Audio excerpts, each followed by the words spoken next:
আল্লাহ পাক একমাত্র সত্তা যিনি আমাদেরকে প্রকৃত অর্থে ভালোবাসেন।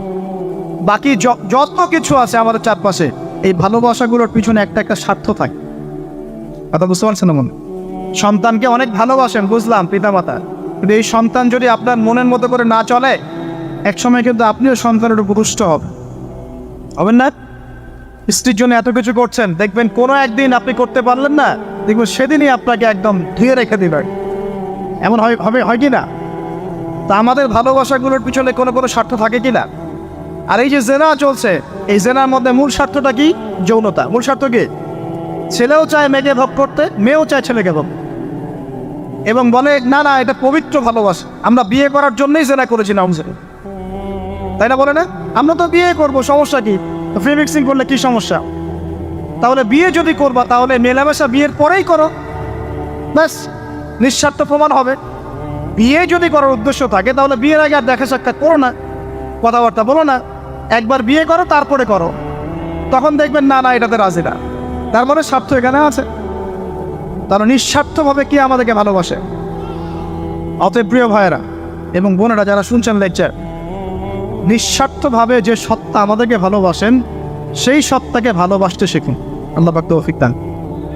এখন আল্লাহ পাক আমাদেরকে কিছু কিছু ক্ষেত্রে ভালোবাসতে বলেছেন, যেমন আল্লাহ পাক তার দিনকে ভালোবাসতে বলেছেন, আল্লাহ পাক তার নবীকে ভালোবাসতে বলেছেন, আল্লাহ পাক আমাদের পিতামাতাকে ভালোবাসতে বলেছেন, আল্লাহ পাক আত্মীয়তার সম্পর্ক রক্ষা করতে বলেছেন, আল্লাহ পাক রক্তের সম্পর্ক বজায় রাখতে বলেছেন, আল্লাহ পাক স্ত্রী সন্তানকেও ভালোবাসতে বলেছেন। আল্লাহ পাক কিন্তু তার রাস্তায় জানমাল ব্যয় করে আল্লাহর পথে দাওয়াত এবং জিহাদ করতে বলেছেন। এখন এগুলো আল্লাহ বলেছেন বলে আমরা করি, আল্লাহ পাক ভালোবাসতে বলেছেন বলে আমি ভালোবাসি, কিন্তু উদ্দেশ্য হবে আল্লাহর সন্তুষ্টি অর্জন করা। আমি কেন আমার মাকে ভালোবাসি? বিকজ আমার মায়ের পায়ের নিচে আমার জান্নাত।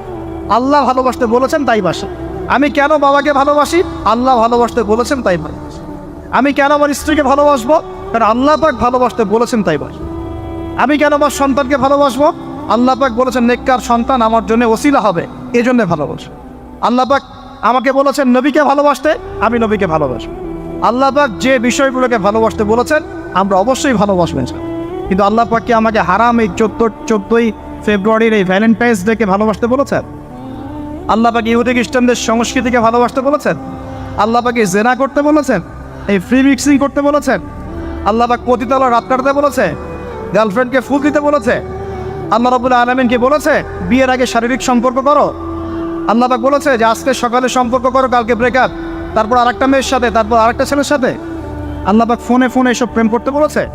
আল্লাহ পাক এগুলো হারাম করেছেন, বাস আমি করবো না, সিম্পল। নিজের প্রবৃত্তি অনেক কিছু চাইবে, নিজের প্রবৃত্তিকে আল্লাহর সামনে আত্মসমর্পণ করার নাম হচ্ছে ইসলাম। মন যা চায় তা করা যাবে না। কেন? কারণ আমি কারাগারের জীবনে বসে আছি।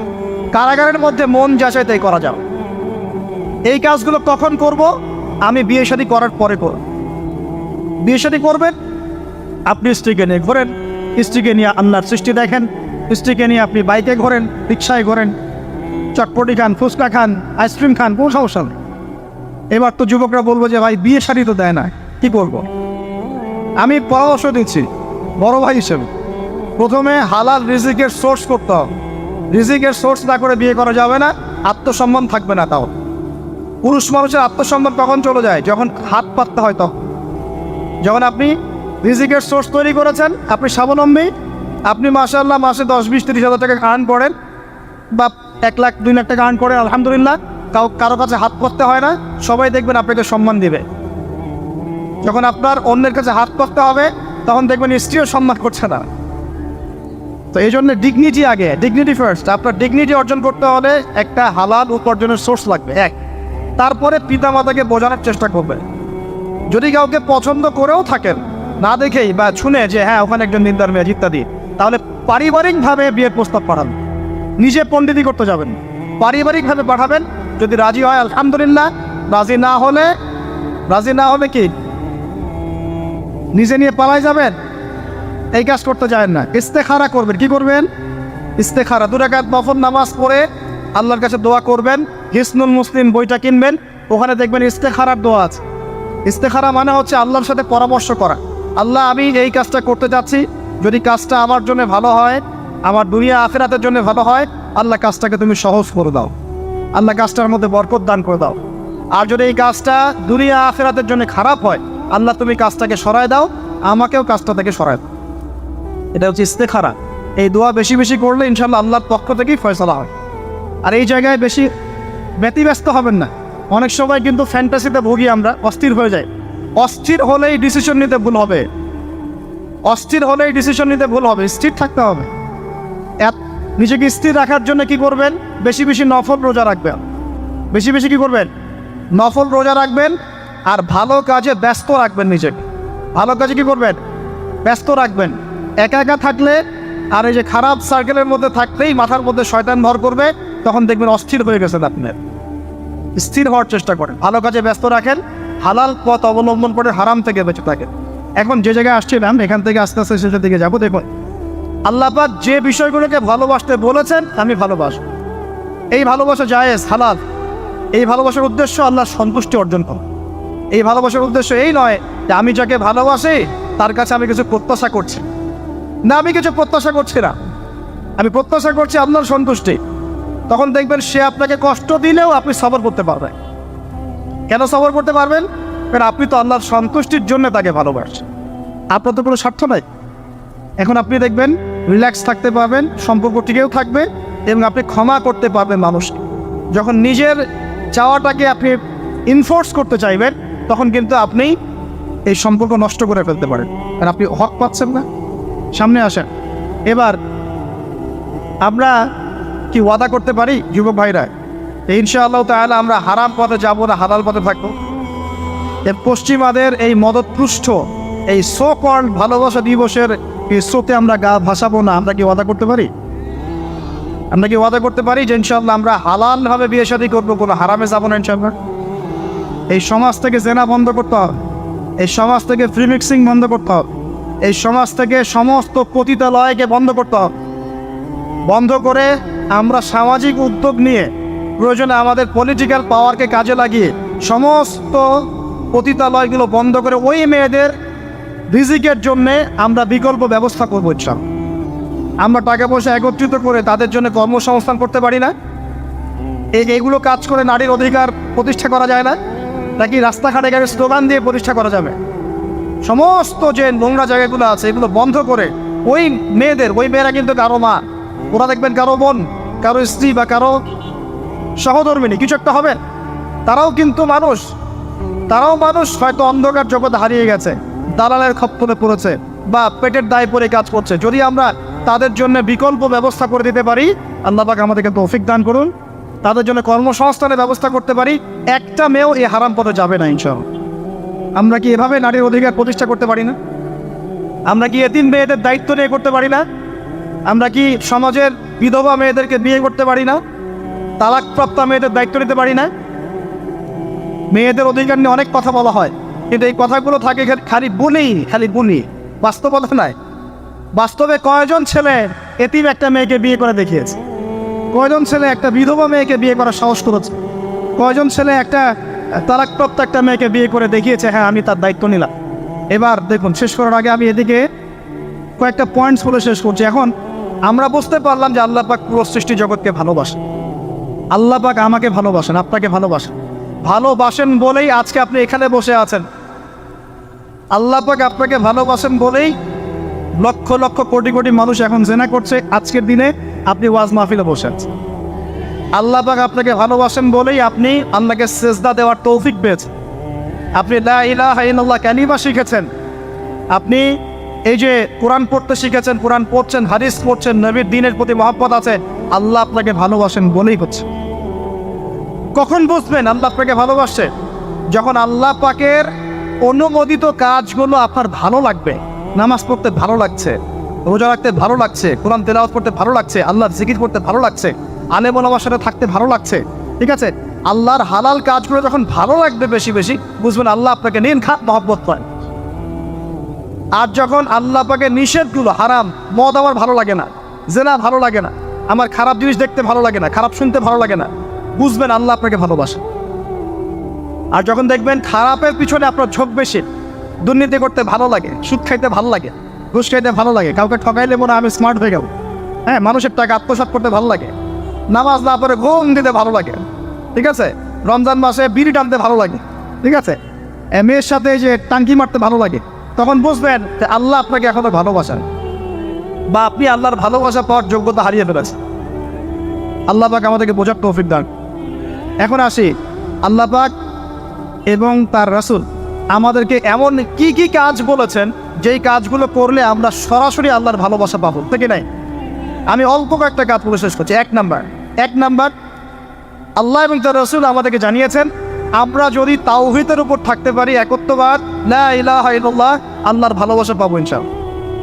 যে ব্যক্তি শিরকের পাপে লিপ্ত আছে সে আল্লাহর ভালোবাসা পাবে না যতক্ষণ না সে তওবা করে ফিরে আসছে। অতএব আল্লাহর ভালোবাসা পাওয়ার জন্য এক নাম্বার কাজ কি ভাই? আল্লাহর তাওহীদের কালিমা লা ইলাহা ইল্লাল্লাহ এর উপর থাকা, শিরক বাদ দেওয়া। শিরক সম্পর্কে জানার জন্য একটা বই পড়েন, কিতাবুত তাওহীদ। কি নাম বললাম? কিতাবুত তাওহীদ। একটাই পড়েন, দেখবেন ইনশাআল্লাহ শিরক কাকে বলে, কত প্রকার, কি কোন কাজ করলে শিরক হয় সব জানতে পারবেন। এই বইটা একটু কঠিন, এই বইটার ব্যাখ্যা বের হয়েছে, ব্যাখ্যা যুক্ত বই কিনবেন এবং যেগুলো বুঝবেন না ওলামায়ে কেরামকে জিজ্ঞাসা করবেন, কারণ সবগুলো কিন্তু বুঝতে পারবেন। এক নাম্বার। দুই, নবী সাল্লাল্লাহু আলাইহি ওয়াসাল্লামের অনুসরণ করলে আল্লাহ আমাদেরকে ভালোবাসবেন। দলিল আল্লাহ পাক সূরা আলে ইমরানের মধ্যে বলছেন 31 নম্বর আয়াতে আল্লাহ বলছেন, কুল, হে নবী আপনি বলে দিন, ইন কুনতুম তুহিব্বুনাল্লাহ, তোমরা যদি, হে আদম সন্তান, হে উম্মতে মুহাম্মাদী, তোমরা যদি আল্লাহর ভালোবাসা পেতে চাও, ফাত্তাবিউনি, তোমরা আমাকে অনুসরণ করো। কাকে? আমাকে বলতে কাকে? রাসূলুল্লাহ সাল্লাল্লাহু আলাইহি ওয়াসাল্লামকে। তাহলে কি হবে? ইউহিব্বুকুমুল্লাহ, আল্লাহ পাকও তোমাদেরকে ভালোবাসবেন। বলে সুবহান, আল্লাহ আমাকে ভালোবাসবেন ইনশাআল্লাহ। আর কি? ইয়াগফির লাকুম যুনুবাকুম, আল্লাহ পাক তোমাদের সমস্ত গুনাহ মাফ করে দিবেন। আল্লাহু গফুরুর রহিম, আল্লাহ পাক পরম করুণাময়, অসীম দয়ালু। তার মানে আল্লাহকে পাওয়ার, আল্লাহর ভালোবাসা পাওয়ার দুই নাম্বার কি মাধ্যম? নবী সাল্লাল্লাহু আলাইহি ওয়াসাল্লামের সুন্নত অনুযায়ী জীবন গড়া। ভাই শুরু করব কোত্থেকে? শুরু করবেন চেহারা থেকে। কোত্থেকে? চেহারায় দাড়ি ছেড়ে দিব ইনশাআল্লাহ, রাজি আছি তো? গোফ ছোট করে ফেলবো ইনশাআল্লাহ, রাজি আছি তো ইনশাআল্লাহ? চেহারায় সেজদার দাগ থাকবে ইনশাআল্লাহ, তার মানে নামাজি হতে হবে, ঠিক আছে? পোশাক পরিচ্ছদ হবে রাসূলুল্লাহ সাল্লাল্লাহু আলাইহি ওয়াসাল্লামের মতো, জিলে ঢালা মুত্তাকিদের পোশাক। চুল হবে কার মতো? মেসি নেইমারের মতো নাকি রাসূলুল্লাহ সাল্লাল্লাহু আলাইহি ওয়াসাল্লামের মতো? এখনকার ছেলে পেলে মাঝখানে চুল রাখে, ডান দিক বাম দিক ছিলে ফেলে। এই সুন্নত কোথায় পেয়েছো তোমরা? এগুলো ত্যাগ করতে হবে। মনে রাখবেন, একটা সুন্নত, নবীর একটা সুন্নতকে যদি ভালোবেসে কি আমল করে, ইনশাআল্লাহ নবীর সুপারিশ পাবে। চাই কি না সুপারিশ? ভালোবেসে আমল করা যায়, এটা আমার নবীর সুন্নত। আমার নবী খেতেন ডান হাত দিয়ে, আমি ডান হাত দিয়ে খাব। আমার নবী দাড়ি রেখেছেন, আমি তাই রাখবো। আমার নবী মোচ কেটে ফেলতেন, তাই আমি কাটবো। আমার নবী ঢিলে ঢালা পোশাক পছন্দ করতেন, তাই আমি পরবো। আমার নবী রাতে ঘুমানোর সময় এই আমলগুলো করতেন, তাই আমি করব। আমার নবী এইভাবে ওযু করতেন, এইভাবে করব। আমার নবী এইভাবে ইস্তেঞ্জা করতেন, পেশাব পায়খানা করতেন, ওইভাবে করব। এই যে এখনকার ইংলিশ টয়লেট, এই ইংলিশ টয়লেটে বসে নবীর মতো ইস্তেঞ্জা করা যায় না। যাবে? ওলামায়ে কেরামকে জিজ্ঞাসা করেন, নবী সাল্লাল্লাহু আলাইহি ওয়াসাল্লাম বাম পায়ে ভর্তি ইস্তেঞ্জা করতেন। কোন পায়ে?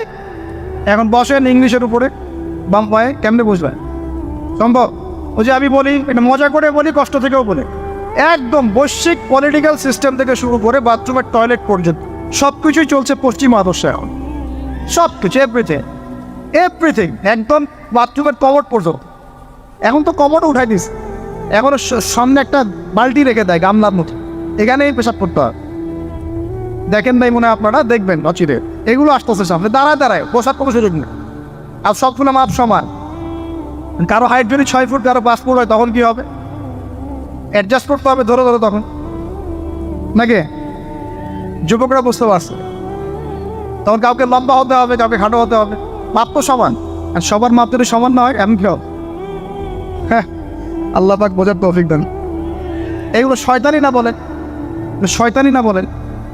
বসে ইস্তেঞ্জা করতে হয় না? বসে ইস্তেঞ্জা না খেয়ে পেশাবের ছিটা ফোটার কারণে কবরে আযাব হয় না? আপনারা হাদিসে জানেন না?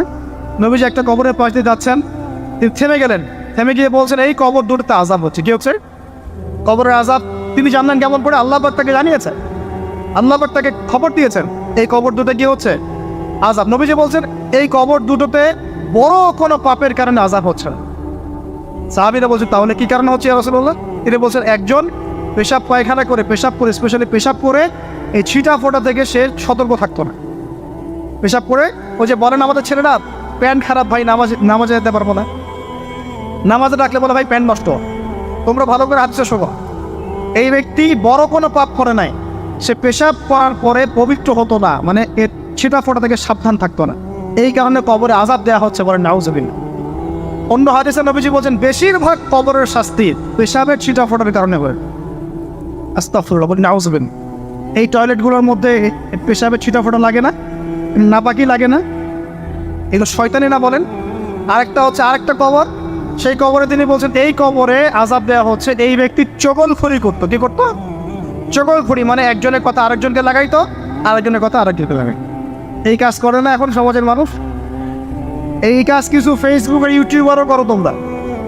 একজনের ভিডিও আরেকজনের পাশে লাগাই দাও, আরেকজনেরটা আরেকজনে লাগাই দাও, এই করে উম্মার মধ্যে বিভক্তি সৃষ্টি করতেছে। কিছু কিছু কারণে এইসব কারণেও রেস্ট্রিকশন দিতে হয়েছে আমাদের, কিছু মনে করবেন। কারণ আমরা দেখেছি এর গুড সাইড যেমন আছে, ব্যাড সাইড আরও বেশি আছে। এটাকে নিয়মতান্ত্রিকভাবে ইউজ করতে না পারলে ফিতনা বাড়তে থাকে। আল্লাহ পাক আমাদেরকে বোঝার তৌফিক দান। প্রিয় ভাইয়েরা, প্রতিটা কাজ সুন্নত মতো করবো আমরা ইনশাআল্লাহ। এখন শুধু কি আমরা এই চেহারা, সুরত, ইস্তেঞ্জা, খাওয়া দাওয়া এগুলোই নবীর মতো করে করবো, নাকি আমাদের ব্যবসা, সমাজ, পরিবার, ইবাদত সবই করব? এই জায়গায় সমস্যা কি? আমরা মাশাআল্লাহ দাড়ি টুপি রাখতে রাজি আছি, কিন্তু ব্যবসায়িক জীবনে হারাম ছাড়তে রাজি নাই, অর্থনৈতিক জীবনে সুদ ছাড়তে রাজি নাই, ঘুষ দুর্নীতি ছাড়তে রাজি নাই। আল্লাহ আমাদেরকে ছাড়ার তৌফিক দান করেন। আল্লাহ পাক আমাদেরকে পরিপূর্ণভাবে নবীর সুন্নাত পালন করার তৌফিক দান। 1 নাম্বার আল্লাহর ভালোবাসা পাওয়ার মাধ্যম তাওহীদ, 2 নাম্বার নবীর সুন্নাত, 3 নাম্বার বেশি থেকে বেশি কোরআন তেলাওয়াত করা। কি করা? আমার সাথে বলেন, বেশি বেশি কি করা? কোরআন তেলাওয়াত করা। কেন? কারণ কোরআন হচ্ছে আল্লাহর কালাম। কোরআন কার কালাম? কোরআনের মধ্য দিয়ে আপনি আল্লাহর সাথে কথা বলতে পারবেন, বলেন সুবহানাল্লাহ। এভাবে যখন কোরআন পড়বেন বুঝে বুঝে, আপনি আল্লাহর সাথে সরাসরি কথা বলবেন ইনশাআল্লাহ। এই কোরআনের মধ্য দিয়ে আল্লাহর ভালোবাসা পাওয়া যাবে ইনশাআল্লাহ। সর্বশ্রেষ্ঠ নফল আমলের মধ্যে একটা হচ্ছে কি? আল কোরআন তেলাওয়াত করা। আল্লাহ পাক আমাদেরকে তেলাওয়াত করার তৌফিক দান করুন। 3টা বললাম। 4 নাম্বার বেশি থেকে বেশি আল্লাহর জিকির করা। কি করা ভাই? চলতে ফিরতে উঠতে বসতে অলওয়েজ সুবহানাল্লাহ, আলহামদুলিল্লাহ, লা ইলাহা ইল্লাল্লাহ, আল্লাহু আকবার, লা হাওলা ওয়ালা কুওয়াতা ইল্লা বিল্লাহ, এগুলো চলতে থাকবে। ঠিক আছে ইনশাআল্লাহ? চলতে ফিরতে পড়বেন আল্লাহুম্মা সাল্লি আলা মুহাম্মদ, আল্লাহুম্মা বারিক আলা মুহাম্মদ। ঠিক আছে? হাসবি আল্লাহু ওয়া নি'মাল ওয়াকিল, রাদিতু বিল্লাহি রাব্বান ওয়া বিল ইসলামি দীনান ওয়া বি মুহাম্মাদিন নাবিয়্যা। যত জিকির আজকার আছে চলতে ফিরতে অলওয়েজ পড়তে থাক। লা ইলাহা ইল্লাল্লাহ ওয়াহদাহু লা শারীকা লাহু, লাহুল মুলক ওয়া লাহুল হামদ ওয়া হুয়া আলা কুল্লি শাইইন কাদির। আস্তাগফিরুল্লাহাল্লাযী লা ইলাহা ইল্লা হুয়াল হাইয়ুল কাইয়ুম ওয়া আতুবু ইলাইহি, লা হাওলা ওয়া লা কুওয়াতা ইল্লা বিল্লাহ। এগুলো পড়তে থাক। যে যত বেশি আল্লাহর জিকির করবে তার কলবে আল্লাহ তত বেশি নূর দিবেন ইনশাআল্লাহ। আর যার কলবে যত বেশি নূর, সে তত বেশি আল্লাহর ভালোবাসা, মহব্বত পাবে ইনশাআল্লাহ। কয়টা বলছি ভাই? 4টা। 1 নাম্বার কিছু তাওহীদ, 2 নাম্বার নবীর সুন্নাত, 3 নাম্বার বলেন কোরআন তেলাওয়াত করা, 4 নাম্বার বেশি বেশি আল্লাহর জিকির করা, 5 নাম্বার স্পেশালি 5 নাম্বার বেশি বেশি আল্লাহর কাছে তওবা করা। কি করা? যে আল্লাহর কাছে তওবা করে আল্লাহ তাকে মহব্বত করেন। আল্লাহ যে আল্লাহর কাছে তওবা করে আল্লাহ তাকে মহব্বত করেন। আমাদের নবীজি প্রত্যেক দিন 70 থেকে 100 বার আল্লাহর কাছে তওবা করতেন, বলেন সুবহানাল্লাহ। পারা যাবে তো ইনশাআল্লাহ? 6 নম্বরটা হচ্ছে বেশি বেশি নামাজ আদায় করা। কি করা?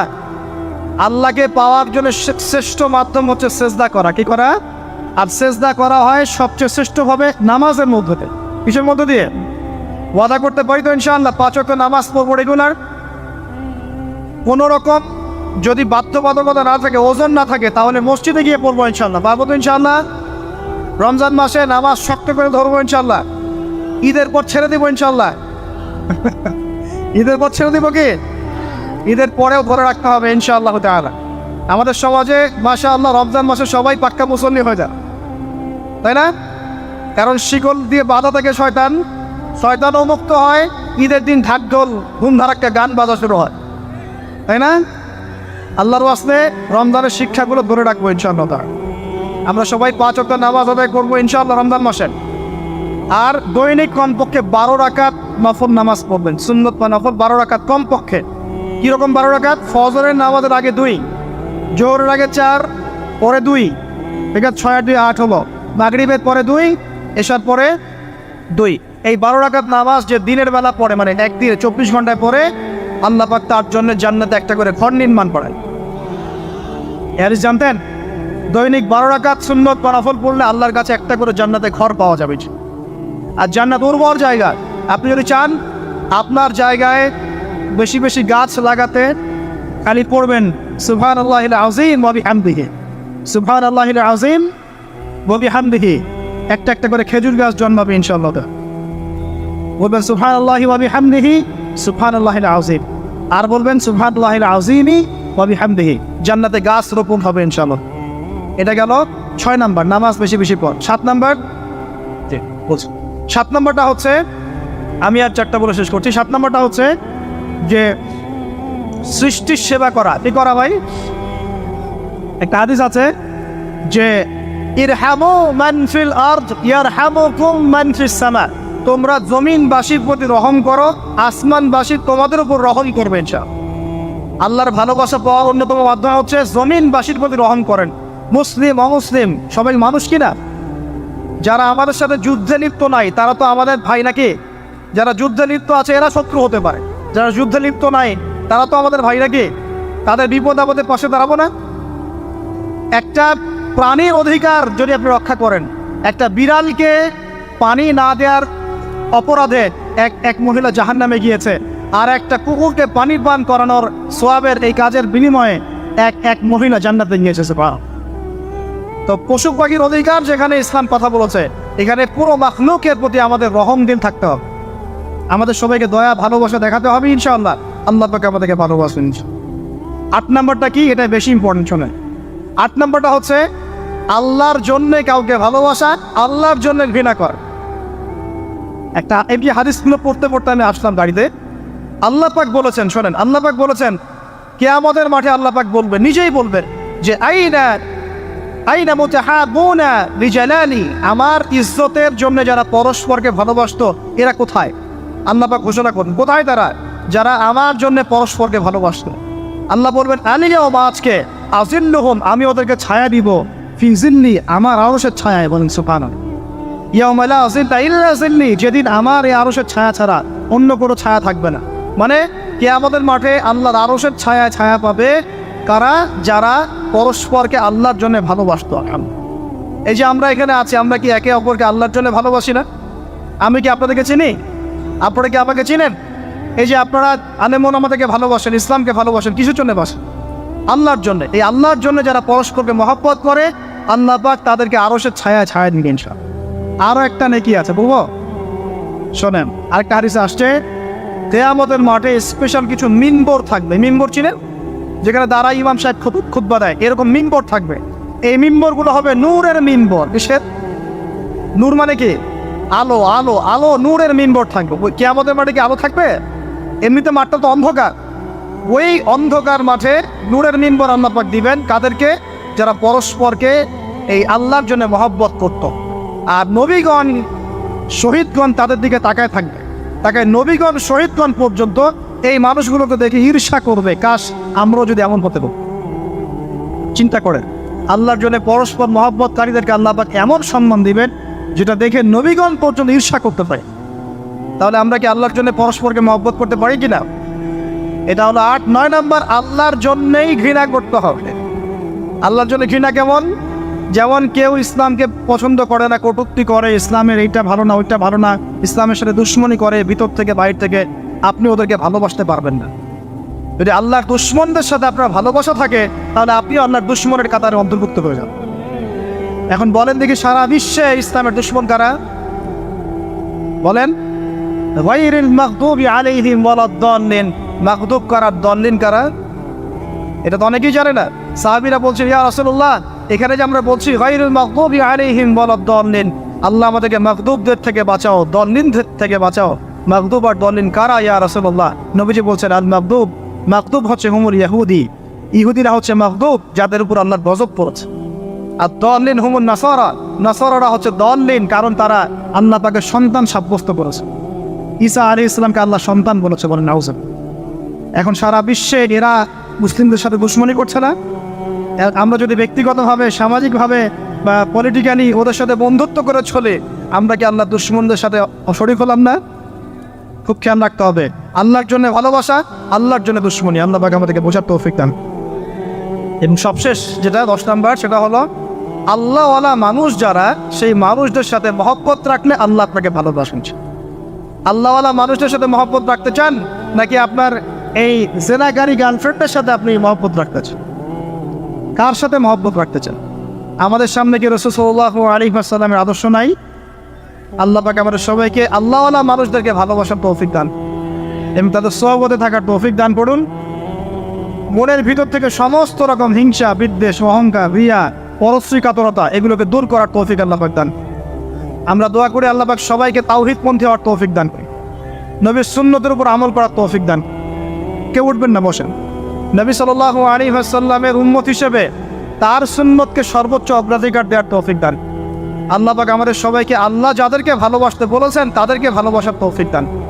আল্লাহ পাকে বেহায়া দিবসের সব বেহায়ামি থেকে আমাদেরকে হেফাজত করুন। এই নগ্নতা, অশ্লীলতা, পর্নোগ্রাফি, হারাম সম্পর্ক থেকে আল্লাহ আমাদেরকে বাঁচান। আল্লাহ পাক আমাদেরকে মাদক থেকে বাঁচান। আল্লাহ পাক আমাদেরকে পরস্পরকে আল্লাহর জন্য ভালোবাসার তৌফিক দান করুন। আল্লাহ পাক আমাদের সবাইকে আরশের ছায়া পাওয়ার তৌফিক দান করুন। আল্লাহ পাক আমাদের সবাইকে বেশি বেশি কোরআন তেলাওয়াত এবং নামাজ পড়ার তৌফিক দান করুন। আসন্ন রমজানে আল্লাহর ইবাদত করে সমস্ত গুনাহ মাফ করিয়ে নেওয়ার তৌফিক আল্লাহ পাক দান করুন। দোয়া হবে ইনশাআল্লাহ। আপনারা বসেন। বসার আগে একটা কাজ করবেন, এই মাহফিলের জন্য অনেক টাকা পয়সা খরচ হয়েছে, আপনাদের হালাল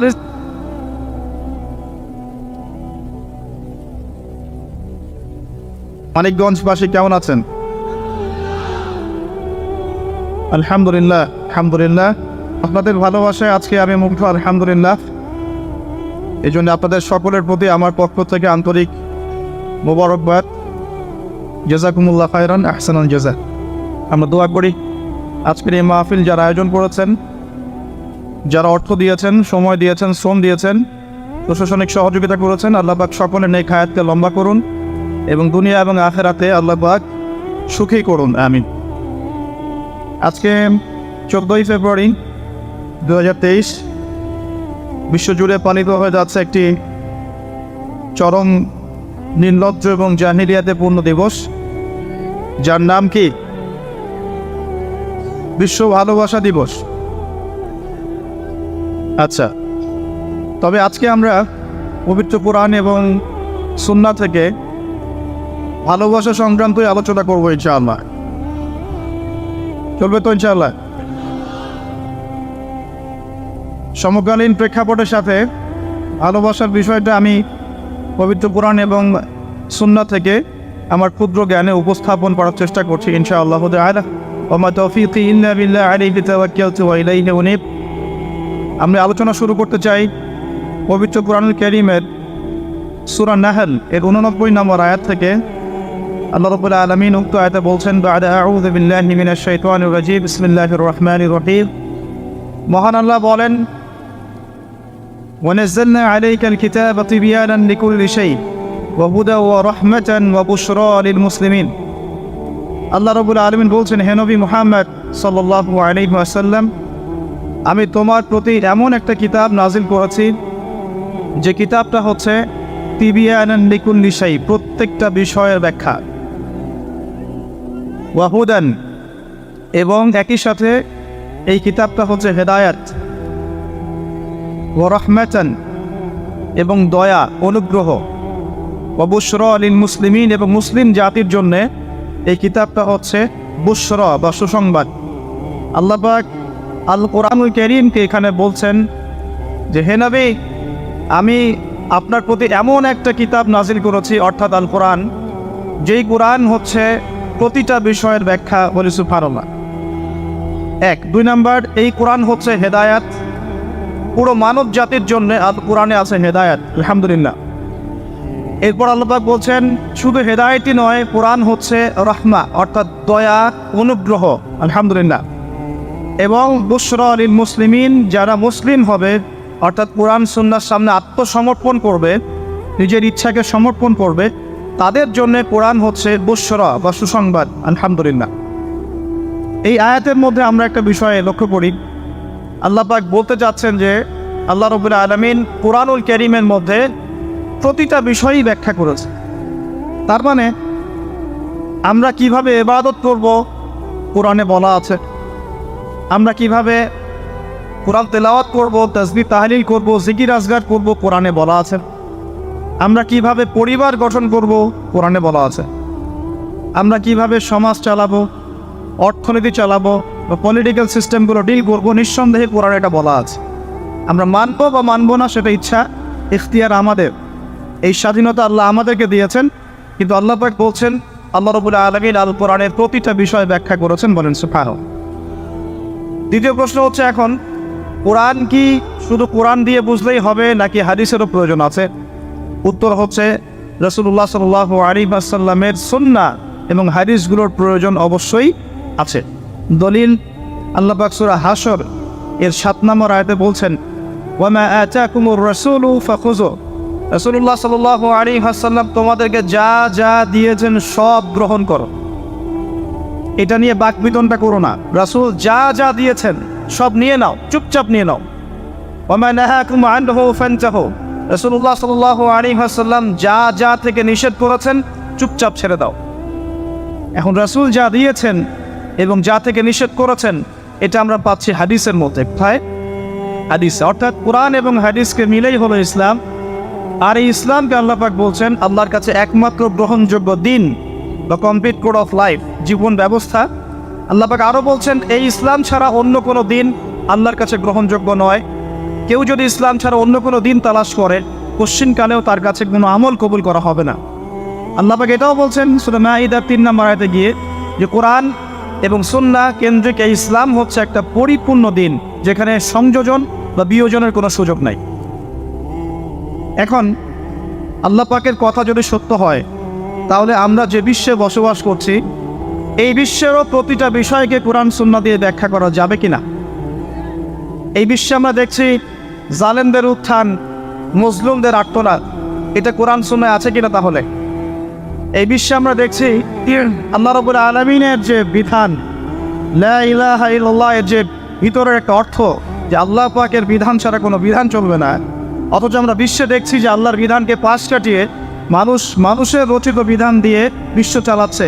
এই সমস্যার সমাধান কোরআনে আছে কি নাই? আমরা এখনকার বিশ্বে যে দেখছি আল্লাহ পাকের হালাল অর্থনীতি বাদ দিয়ে আমরা সুদভিত্তিক অর্থনৈতিক সিস্টেম গ্রহণ করেছি, এর সমাধান কোরআন এবং সুন্নাহে আছে কি নাই? আমরা এখনকার সমাজে দেখছি যে মুসলিমদের মধ্যে বিভক্তি দেখা দিচ্ছে, যদিও বা তাদের ঐক্যবদ্ধ থাকা উচিত, ভালোবাসার ঘাটতি দেখা যাচ্ছে। তাহলে এই সমস্যার সমাধান কোরআন সুন্নাহে আছে কি নাই? আমরা এখন দেখছি চলমান বিশ্বে কিয়ামতের আলামতগুলো একটা একটা করে আবির্ভূত হচ্ছে। যত দিন যাচ্ছে সমাজের মধ্যে ফিতনা ফাসাদ বাড়ছে। তাহলে এই সমস্যাগুলোর সমাধান কোরআন সুন্নাহে আছে কি নাই? আমরা এখন দেখছি পরিবারগুলোর মধ্যে পারিবারিক ভাঙন বেশি হচ্ছে, সামাজিক মূল্যবোধের অবক্ষয় ঘটছে, যুব সমাজের মধ্যে মাদকের ব্যাপক প্রচার ঘটছে, মেয়েদের মধ্যে বেপরদামি ছড়িয়ে পড়ছে, নামাজি ব্যক্তির সংখ্যা কমছে। নারায়ে তাকবীর আল্লাহু আকবার বলার লোক পাওয়া যাচ্ছে, কিন্তু নামাজ পড়ার জন্য 5 ওয়াক্ত নামাজে মসজিদে লোক পাওয়া যাচ্ছে না। আমরা দেখছি কোরআন পুড়িয়ে দিলে মানুষের আত্মসম্মানে লাগছে ঠিকই, কিন্তু সেই কোরআন তার বাসায় পড়ে আছে, তেলাওয়াত করার ফুরসত মিলছে না। এই সমস্যাগুলোর সমাধান কোরআন সুন্নাহে আছে কি নেই? তাও এখন আজকের যে দিবস, এই যে ভালোবাসা নিয়ে এত কথা হচ্ছে, তাহলে প্রকৃত ভালোবাসা কি আর কথিত ভালোবাসা কি? নিঃস্বার্থ ভালোবাসা কাকে বলে আর জেনার স্বার্থের ভালোবাসা কাকে বলে? এই বিষয়গুলোর ব্যাখ্যা কোরআন সুন্নাহে থাকবে কিনা? আল্লাহ পাক কোরআনে বলছেন আমি আল কোরআনে প্রতিটা বিষয়কে ব্যাখ্যা করেছি। আমরা দেখছি ওয়ার্ল্ডের মধ্যে একটা মুভমেন্ট ছড়িয়ে পড়ছে যার নাম জায়নিস্ট মুভমেন্ট। এই মুভমেন্টের ব্যাখ্যা কোরআন সুন্নাহে থাকবে কিনা? তাহলে আমরা দেখছি মুসলিম বিশ্বের মধ্যে প্রায় প্রতিটা মুসলিম কান্ট্রিতেই মুসলিমরা আজকে নির্যাতিত। তাহলে এর সমাধান কি কোরআন সুন্নাহে আছে কি নাই? এখন আপনি যদি চিন্তা করেন যে কোরআন এবং সুন্নাহ জীবনের একটা অংশের হেদায়েত দেয়, তাহলে আমি বলবো আপনাকে আবারও কালিমা শাহাদা সাক্ষ্য দিয়ে মুসলিম হতে হবে। আমার কথা মনে বুঝতে পারছেন? যদি কোনো মানুষ মনে করে যে কোরআন সুন্নায় শুধু আংশিক সমাধান আছে, সামগ্রিক বিষয়ের সমাধান নাই, জীবনের প্রতিটা বিষয়ের সমাধান কোরআন সুন্নায় নাই, কারো আকীদা যদি এমন হয়, তাহলে তাকে আবার আশহাদু আন লা ইলাহা ইল্লাল্লাহ ওয়া আশহাদু আন্না মুহাম্মাদান আবদুহু ওয়া রাসূলুহু এই সাক্ষ্য দিয়ে মুসলিম হতে হবে। এবং সে এখনো পরিপূর্ণ মুসলিম হতে পারে নাই। কখন হবে? যখন সে এই আকীদা বিশ্বাস পোষণ করবে যে হ্যাঁ, আল্লাহ পাক কোরআনে এবং রাসূলুল্লাহ সাল্লাল্লাহু আলাইহি ওয়াসাল্লাম সুন্নায়, কোরআন এবং সুন্নায় আমাদের জীবনযাত্রার প্রত্যেকটা সমস্যার সমাধান আছে, এবং এই সমাধানগুলো গ্রহণ করলে পরে বিশ্বে শান্তি আসবে, গ্রহণ না করলে শান্তি আসবে না। এই চিন্তা যদি না থাকে, এই চিন্তাকে নবায়ন করতে হবে। আল্লাহ পাক আমাদেরকে তৌফিক দান করুন। আসুন প্রসঙ্গে আসি, আল্লাহ রাব্বুল আলামিন আমাদেরকে ভালোবাসেন কিনা? আচ্ছা, ভালোবাসার প্রয়োজন আছে কি নাই? প্রথম কথা হচ্ছে ভালোবাসা কি? প্রথম শব্দটা হচ্ছে ভালোবাসা কি, সংজ্ঞা কি? ভালোবাসার সংজ্ঞা জানার আগে আমরা আগে জানি যে ভালোবাসা কয় প্রকার। আমরা কোরআন এবং সুন্নাহ স্টাডি করলে দেখতে পারি ভালোবাসা হচ্ছে দুই প্রকার। কয় প্রকার? একটা হচ্ছে নিঃস্বার্থ ভালোবাসা, একটা হচ্ছে স্বার্থকেন্দ্রিক ভালোবাসা। একটা হলো নিঃস্বার্থ ভালোবাসা, একটা হলো কি স্বার্থকেন্দ্রিক ভালোবাসা। আল্লাহ রাব্বুল আলামিন ভালোবাসা সৃষ্টি করলেন কখন? আগে সেখানে আসে। আল্লাহ রাব্বুল আলামিন শুরুতে একা ছিলেন। কয়জন ছিলেন? তাহলে কি এখন তিনি দুইজন? আল্লাহ রাব্বুল আলামিন ছিলেন একা। মনে রাখবেন, কোনো সৃষ্টি একা থাকতে পারে না। আল্লাহ রাব্বুল আলামিন স্রষ্টা, তিনি একা থাকতে পারেন। চিরকুমার সংঘে নাম লেখানো বন্ধ করতে হবে। চিরকুমার সংঘে নাম লেখানো কি করতে হবে? বন্ধ করতে হবে। এখন এই সিলসিলা চলছে দেখে, একা একাই মেয়েরা জীবনযাপন করতে চায়, কোনো কোনো ক্ষেত্রে একা একা ছেলেরা জীবনযাপন করতে চায়। তো এই একাকী মানুষ থাকতে পারে। সৃষ্টির পক্ষে একা থাকা সম্ভব নয়, স্রষ্টার পক্ষে সম্ভব। আল্লাহ রাব্বুল আলামিন একা ছিলেন, আজও একা। যখন কিছুই থাকবে না, আল্লাহ পাক একাই থাকবে। আল্লাহ পাক সূরা হাদীদের মধ্যে বলছেন হুয়াল আউয়ালু ওয়াল আখির, আল্লাহ পাক প্রথম, ওয়াল আখির আল্লাহ পাক শেষ, ওয়া যাহির আল্লাহ পাক প্রকাশ্য, ওয়াল বাতিন আল্লাহ পাক গোপন, ওয়া হুয়া বিকুল্লি শাইইন আলিম, আল্লাহ পাক প্রত্যেকটা বিষয় সম্পর্কে সম্যক জ্ঞানী। তাহলে এই আয়াত থেকে বুঝতে পারছি যখন কিছুই ছিল না, আল্লাহ পাক ছিলেন। আবার যখন কিছুই থাকবে না, কে থাকবেন?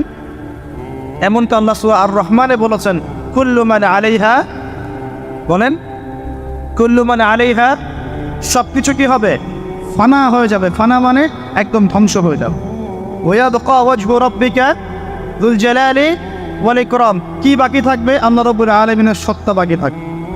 এখন আসুন, এবার আল্লাহ পাক কি করলেন? আল্লাহ রাব্বুল আলামিন সর্বপ্রথম আরশে আজিম সৃষ্টি করেছেন। কি সৃষ্টি করেছেন? আরশে আজিম। এবং আরশটা ছিল পানির উপরে। সূরা হুদের মধ্যে আল্লাহ বলেছেন কানা আরশুহু আলাল মা, আল্লাহ পাকের আরশটা ছিল পানির উপরে। এখন কোথায় আছে তাহলে? এখনো পানির উপরেই আছে। কোথায় আছে? আচ্ছা, কুরসি এবং আরশের মাঝখানে একটা মহাসাগর আছে। কি আছে? এই মহাসাগরের গভীরতা হচ্ছে 500 বছরের পথ। কত বছর? আমরা এখন বিশ্বাস করব না, কারণ নাসা এখন আবিষ্কার করে নাই, তাই না ভাই? নাসার নাম তো শুনেছেন। নাসা এখনকার বিশ্বের খোদা হয়ে গেছে, নাউজুবিল্লাহ। ও যা বলে মানুষ তাই বিশ্বাস করে। ও যদি বলে মঙ্গল গ্রহে পানি আছে, বিশ্ববাসী বলবে হ্যাঁ পানি আছে। ও যদি বলে মঙ্গল গ্রহে পানি নাই, বিশ্ববাসী বলবে হ্যাঁ মঙ্গল গ্রহে কোনো পানি নাই। ও যদি বলে যে অনেক দূরের কোনো গ্রহের মধ্যে এলিয়েন আছে, বিশ্ববাসী বলবে হ্যাঁ এলিয়েন আছে, এলিয়েন আছে। কিন্তু আল্লাহ পাক যদি বলেন যে আল্লাহ পাক মহাবিশ্বের মধ্যে মালাইকা সৃষ্টি করেছেন, বিশ্ববাসী বিশ্বাস করে না যে ফেরেশতা বলে কিছু আছে। আমি কি বুঝাতে পারছি? এটা হচ্ছে শিক্ষা কেন্দ্রিক শিরক। শিক্ষা এবং জ্ঞান কেন্দ্রিক শিরকের মধ্যে আমরা লিপ্ত হয়েছে এখন। বিজ্ঞানকে কোনো কোনো ক্ষেত্রে আমরা ইলাহের আসনে বসিয়েছি। বিজ্ঞান যা বলে তাই চোখ বন্ধ করে বিশ্বাস করে, আর বিজ্ঞান যা বলে না মানুষ বিশ্বাস করে না। আল্লাহ পাকের কথা বিজ্ঞানের অনুকূলে হোক আর প্রতিকূলে হোক, মানুষ দেখতে চায় না। যেমন একটা এক্সাম্পল দিচ্ছি, যদি এখনই সায়েন্স বলে যে আগামী 10 বছরের মধ্যে বিশ্বে বিভিন্ন জায়গায় বড় বড় সিরিজ ভূমিকম্প হতে পারে, 99% মানুষ বিশ্বাস করা শুরু করবে না। কিন্তু নবী সাল্লাল্লাহু আলাইহি ওয়াসাল্লাম বলছেন বাইনা ইয়াদাই সাআ, কিয়ামতের আগে আগে আসবে মুতানুন শাদীদ, মহামারী। কিয়ামতের আগে কি আসবে? মহামারী। মুতানুন শাদীদ মানে বড় মহামারী, লম্বা বড় মহামারী, কঠিন মহামারী, শাদীদ। ওয়া বা'দাহু, এবং মহামারীর পরে আসবে সানাওয়াতুজ জালাজিল, ভূমিকম্পের বছরগুলো। ভূমিকম্পের বছর নয়, ভূমিকম্পের বছরগুলো। মানুষ বিশ্বাস করবে না, মানুষ 80% মানুষই বিশ্বাস করবে না, খালি মুসলিমরা বিশ্বাস করতে পারে, অন্যরা বিশ্বাস করবে না। কিন্তু সায়েন্স যদি বলে আগামী 10, 20, 30 বছরের মধ্যে বিশ্বজুড়ে ভূমিকম্পের সিরিজ হবে, মানুষ বিশ্বাস করবে। তার মানে আমরা আমাদের বিশ্বাসের ক্ষেত্রে একটা শিরক করছি, শিক্ষা এবং জ্ঞানতাত্ত্বিক ক্ষেত্রে আমরা একটা শিরক করছি। আমরা কোনো কোনো ক্ষেত্রে সায়েন্সকে ইলাহের আসলে বসিয়েছি, এটা শিরক হচ্ছে, এটা একটা শিরক হচ্ছে। আসুন, আল্লাহ রাব্বুল আলামিন আরশ সৃষ্টি করার পরে সৃষ্টি করেছেন কলম। কি সৃষ্টি করেছেন? কলম। আল্লাহ পাক বলেছেন কলমকে উকতুব, তুমি লিখো। কলম বলেছে মাযা আকতুব, আমি কি লিখবো? আল্লাহ বলেছেন কিয়ামত পর্যন্ত যা হবে সব লিখে ফেল। লাউহে মাহফুজের মধ্যে আল্লাহ পাক এই কলমের দ্বারা কিয়ামত পর্যন্ত যা হবে সব লিখে ফেলেছেন। তো প্রিয় যুবক ভাই, চাকরি নিয়ে এত হতাশায় পড়ার কোনো কারণ নাই, রিজিকের সন্ধানে এত হতাশায় পড়ার কোনো কারণ নাই। রিজিক যা আছে তাই পাবেন, আপনার রিজিক লেখা হয়ে গেছে। এরপরে সাউন্ড কমান টানবান থেকে, এরপরে মানুষ যখন মায়ের গর্ভে ছিল, বয়স ছিল 4 মাস 10 দিন। কতদিন? 4 মাস 10 দিন। আল্লাহর পক্ষ থেকে ফেরেশতা রূহ নিয়ে এসেছেন। ফেরেশতা বলে কি কিছু আছে? বিশ্বাস করেন? কিন্তু ফেরেশতা তো চোখে দেখা যায় না, তাহলে কেন বিশ্বাস করে? যখন মুসলিমরা কোনো কিছু না দেখে বিশ্বাস করা শুরু করেছে, তখন এই বিশ্বাসটার একটা নাম দিয়েছে পশ্চিমারা। এই বিশ্বাসটার একটা নাম দিয়েছে পশ্চিমারা। এই বিশ্বাসটার নাম কি জানেন? এই বিশ্বাসটার নাম তারা দিয়েছে ধর্মান্ধতা। কি দিয়েছে? শব্দটা শোনেন নাই? ক্লাসিক্যাল সেকুলার পত্রিকাগুলোর মধ্যে দেখেন না ধর্মান্ধতা শব্দটা? মানে কি? এর মানে কি? মানে আপনি ফেরেশতা তো দেখেন না, বিশ্বাস করেন কেন? তার মানে আপনি অন্ধ, তার মানে আপনি ধর্মান্ধ। বুঝতে পারছেন? এখন আমাকে বলেন যে এই ফেরেশতায় যদি কেউ বিশ্বাস না করে, সে কি মুমিন হতে পারবে? সে কি মুসলিম হতে পারবে? ইমানের যে 6টা পিলার, আল্লাহ বিশ্বাস, ফেরেশতা মণ্ডলীতে বিশ্বাস, আসমানি কিতাবে বিশ্বাস, নবী রাসূলগণে বিশ্বাস, পরকালের জীবনে বিশ্বাস, আর ভাগ্যে বিশ্বাস, এই 6টার কোনোটাই কি দেখা যায়, ছোঁয়া যায়, উপলব্ধি করা যায়? কঠিন তরল বায়বীয় পরীক্ষা করা যায়, বা ল্যাবরেটরিতে গবেষণা করে পরীক্ষা করা যায়? তো যেহেতু আমরা এগুলো না দেখেই বিশ্বাস করি, এই কারণে পশ্চিমরা আমাদেরকে বলে তারা ধর্মান্ধ। এখন উত্তর কী হবে আপনার? উত্তর হচ্ছে এই যে আল্লাহ পাক আমাকে যে জ্ঞান দিয়েছেন, আল্লাহ পাক আমাকে যে লিমিটেড জ্ঞান দিয়েছেন, এই জ্ঞান দিয়ে আমি আগামীকাল কি হবে সেটা বলতে পারি না। বলতে পারি? যে মানুষের জ্ঞান এতই ক্ষুদ্র যে আগামীকাল তার সাথে কি হবে সে বলতে পারে না, সেই মানুষের পক্ষে কি এই অদৃশ্যের জগৎ সম্পর্কে এত গভীর জ্ঞান লাভ করা সম্ভব? মানুষের জ্ঞান কি অসীম, না আল্লাহ পাকের জ্ঞান অসীম? এখন সেই অসীম সত্তার পক্ষ থেকে যখন কোনো ওহী আসে, কোনো তথ্য সংবাদ আসে, তাহলে আমি কি সেই জ্ঞানকে পেনিট্রেট করতে পারবো? বরং আমার উচিত হবে সেই তথ্যকে বিশ্বাস করা এবং তার সামনে আত্মসমর্পণ করা। তাহলে আমি ধর্মান্ধ হয়ে সবচেয়ে স্মার্ট মানুষ হয়েছি।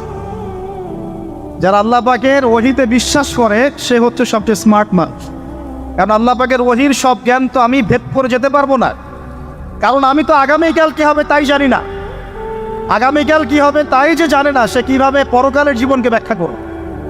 কিয়ামতের মাঠে কে কোথায় দাঁড়াবে, কার হাসর কোথায় হবে, কে জান্নাতে যাবে, কে জাহান্নামে যাবে, আমি কি বলতে পারবো? কার সাথে কোন ফেরেশতা আছে, কার সাথে কি আকৃতির শয়তান আছে, শয়তান তাকে কিভাবে ওয়াসওয়াসা দেয়, কবরে কি আযাব হয়, আত্মা কাকে বলে, স্বপ্নে মানুষ কেন দেখে হাসে কাঁদে, স্বপ্ন কিভাবে সত্যি হয়, এরকম অনেক প্রশ্ন আছে গায়েবের। এগুলোকে আমরা ব্যাখ্যা করতে পারবো? অতএব গায়েবে বিশ্বাস না করলে কেউ মুমিন হতে পারেন। আর আল্লাহ রাব্বুল আলামিন এই গায়েবের খবর জানেন। এই গায়েবের খবর থেকে আল্লাহ আমাদেরকে যতটুকু তথ্য দিয়েছেন এতটুকু আমরা জানি, এর বেশি আমরা জানি? আচ্ছা, মায়ের গর্ভে যখন সন্তান, তখন ফেরেশতা লিখে দিচ্ছেন এক, তার হায়াত কতটুকু হবে, ব্যাস লেখা হয়ে গেছে। লেখা হয়ে গেছে মানে যা হায়াত, যা অপচয় করেছেন তো করেছেনই। এখন সারা জীবন যদি মাথাটা ঠুকরে ঠুকরে কাঁদেন, তাও ওই অপচয়কৃত দিনগুলো ফিরে আসবে না। শিক্ষা নেবেন না এখান থেকে? 30 বছর চলে গেছে মানে 30 বছর আল্লাহর নাফরমানি করেছেন, সারা জীবন মাথা ঠুকরে কাঁদলেও ওই 30 বছর ফিরে আসবে না। আসবে যুবক ভাই? অতএব কি করা উচিত? ফিরে আসা উচিত নাকি এভাবেই চলতে থাকবে? লেখা হয়ে গেছে, বাড়বেও না কমবেও না। 2, রিজিক কি কি পাবেন, আপনার রিজিক সব লেখা হয়ে গেছে। এখন আপনারা কি রিজিকটাকে হালাল পথে চাচ্ছেন না হারাম পথে? যদি হালাল পথে চান ওই অ্যামাউন্ট অফ রিজিকই পাবেন, যদি হারাম পথে চান ওই রিজিকই পাবেন, এর বাইরে যাবে না রিজিক। যাবে যাহলে সবর করেন, আল্লাহ পাক হালাল পথেই রিজিক দিবেন ইনশাআল্লাহ তাআলা। রিজিক বৃদ্ধির জন্য কিছু আমল আছে, তার মধ্যে শ্রেষ্ঠ আমল হচ্ছে নামাজ, এর সাথে চাষতের নামাজ পড়া। চাষ মানে সালাতুদ দুহা, এর আগে ইশরাকের নামাজ আছে। রিজিক বৃদ্ধির জন্য আত্মীয়তার সম্পর্ক বজায় রাখতে হয়, আত্মীয়তার সম্পর্ক বজায় রাখলে রিজিক প্রশস্ত হবে। বেশি বেশি যে আল্লাহ জিকির করে এবং কোরআন তেলাওয়াত করে তার রিজিক বাড়ে আলহামদুলিল্লাহ, এবং যে আল্লাহর রাস্তায় খরচ করে তার রিজিক বাড়ে। এই রিজিক বাড়ার কিছু পলিসি আছে। সবচেয়ে শ্রেষ্ঠটা হচ্ছে নামাজ, আল্লাহর জিকির তেলাওয়াত, এরপর আমলের মধ্যে আত্মীয়তার সম্পর্ক বজায় রাখে। নবীজি বলছেন কেউ যদি চায় যে তার রিজিকটা লম্বা হোক, হায়াতটা লম্বা হোক, সে যেন আত্মীয়তার সম্পর্ক বজায় রাখে। আত্মীয়তার সম্পর্ক এখন আস্তে আস্তে নষ্ট হয়ে যাচ্ছে না? খেয়াল করে দেখেন, আত্মীয়তার সম্পর্ক আপনি বজায় রাখবেন। মনে রাখবেন, আমি বারবার একটা কথা বলেছি আপনাদের ওয়াজ মাহফিলে, যে পৃথিবীতে যে কাজই করবেন আল্লাহর সন্তুষ্টির জন্য করবেন। আত্মীয়তার সম্পর্ক বজায় রাখবেন আল্লাহর সন্তুষ্টির জন্যে, তাদের কাছে কিছু পাওয়ার আশায় না। যখনই আপনি কারোর কাছে কিছু পাওয়ার আশা করবেন আপনি কষ্ট পাবেন। যখনই কারো কাছে কিছু পাওয়ার আশা করবেন আপনি কষ্ট পাবেন। কারো কাছে এত বেশি পাওয়ার আশা করবেন। কার কাছে পাওয়ার আশা করবেন? আল্লাহর কাছে, যে আমি এই কাজটা করছি আল্লাহ আমাকে পুরস্কার দিবে ইনশাআল্লাহ। আমি আত্মীয়তার সম্পর্ক বজায় রাখছি কেন? আল্লাহর কাছে রিজিকে বরকতের আশায়, আল্লাহর সন্তুষ্টির জন্য। মনে রাখবেন প্রিয় ভাইয়েরা, আমল কবুল হওয়ার শর্ত মোটামুটি 3টা। কয়টা? 1 নাম্বার, আমলগুলো হতে হবে আল্লাহর সন্তুষ্টির জন্য। 1। 2 নাম্বার, আমলটা হতে হবে রাসূলুল্লাহ সাল্লাল্লাহু আলাইহি ওয়াসাল্লামের পদ্ধতিতে, অন্য কারো পদ্ধতিতে নয়। 3 নাম্বার, আমলটা করার জন্যে আপনার রিজিকটা হতে হবে হালাল। হারাম রিজিকের আমল আল্লাহর কাছে কবুল হয় না। আল্লাহ পাক আমাদের সবাইকে হালাল রিজিকের ব্যবস্থা করে দিন এবং রিজিকটাকে প্রশস্ত করুন, আমিন। তো রিজিক লেখা হয়ে গেছে 2। 3 নাম্বার, লেখা হয়ে গেছে এ ব্যক্তি কি কি কাজ করবে দুনিয়ায়, এ ব্যক্তি দুনিয়ায় কি কি কাজ করবে সব লেখা হয়ে গেছে। এখন যদি একটা চোর বলে যে আল্লাহ পাক আমার তাকদিরে লিখেছিলেন যে আমি চুরি করব, তাই আমি চুরি করেছি। এখন যদি একজন ধর্ষক বলে আল্লাহ আমার তাকদিরে লিখেছিল যে আমি ধর্ষণ করব, তাই ধর্ষণ